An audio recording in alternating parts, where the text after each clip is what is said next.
30 women were examined in a hospital by a doctor and the number of heartbeats per minute were recorded। तो हमें जो अब data दिया हुआ है टेबल में, 30 वीमेन को एग्जामिन किया गया है हॉस्पिटल में और डॉक्टर ने पाया कि उनके respective heart beats per minute कितने हैं वो रिकॉर्ड कर लिया। तो हमें mean heart beats per minute निकालना है ये 30 वीमेन के। तो सबसे पहले जो गिवन डेटा है वो हम देखेंगे, क्वेश्चन में दिया हुआ है और मीन निकालने के लिए हमको सुटेबल मेथड इस्तेमाल करने के लिए कह रहा है क्वेश्चन। तो क्वेश्चन में क्या डेटा दिया हुआ है, number of heart beat per minute और रिस्पेक्टिव कैटेगरी में फॉल होने वाले नंबर ऑफ वीमेन। तो 68 हार्ट बीट रखने वाले 2 वीमेन है, 68 to 71 हार्ट बीट रखने वाले 4 हैं, so on so 83 to 86 heart beat रखने वाले 2 वीमेन मिले। तो यहाँ पे सबसे पहले हमको क्लास इंटरवल कंटिन्यूस है कि नहीं वो चेक करना है। उसके लिए upper limit of preceding class should be equal to lower limit of succeeding class, यानी पहले और दूसरे क्लास में हमको 68 इक्वल मिल रहा है, बराबर हो गया, यानी दूसरे और तीसरे क्लास में 71 इक्वल मिल रहा है, यानी हमारा क्लास इंटरवल इक्वल होने के कारण कंटिन्यूस हो गया क्लास इंटरवल। देयरफॉर हम क्लास मार्क xi निकाल सकते हैं, upper class limit plus lower class limit divided by 2।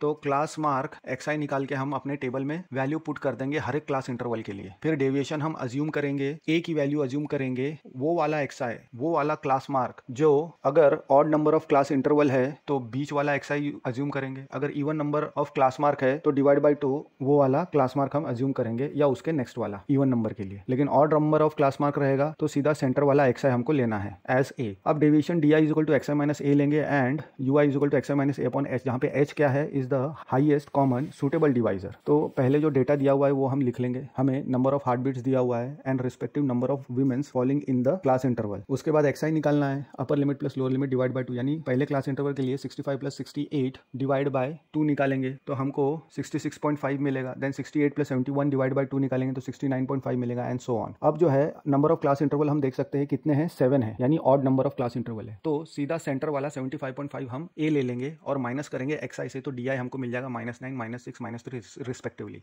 Then ui is equal to di by हम 3 इसलिए लेंगे क्योंकि 3 जो है वो हाईएस्ट कॉमन डिवाइजर दिख रहा है हमको di's के। 3 -9 को भी डिवाइड करता है, -6 को भी, -3 को भी। तो जो आंसर है वो लिख लेंगे -3, -2, -1 एंड fi ui ले लेंगे। तो हमको सबका fi ui का एडिशन करेंगे तो -4 मिल रहा है एंड समेशन fi हमको 30 मिल रहा है। यहाँ पे कैपिटल U जो है अपर क्लास लिमिट है, कैपिटल L जो है लोअर क्लास लिमिट है of respective classes and A जो है हमारा अज्यूम्ड मीन है फ्रॉम xi एंड h जो है suitable divisor of all the di's, ये हमारा h है। अब देख सकते हैं कि di में कॉमन फैक्टर है तो हम स्टेप डेविएशन मेथड का भी इस्तेमाल कर सकते हैं। स्टेप डेविएशन मेथड का फॉर्मूला है x bar is equal to a plus h time summation fi ui upon summation fi। तो हमको वैल्यूज जो पता है वो पुट कर देंगे, 75.5 a है, 4 हमारा समेशन fi ui था वो पुट कर दिया एंड 30 जो है हमारा समेशन fi था वो पुट कर दिया एंड h जो है वो 3 था। तो सिंप्लीफाई करने के बाद 75.9 हमको मीन हार्ट बीट्स मिल रहा है पर मिनट।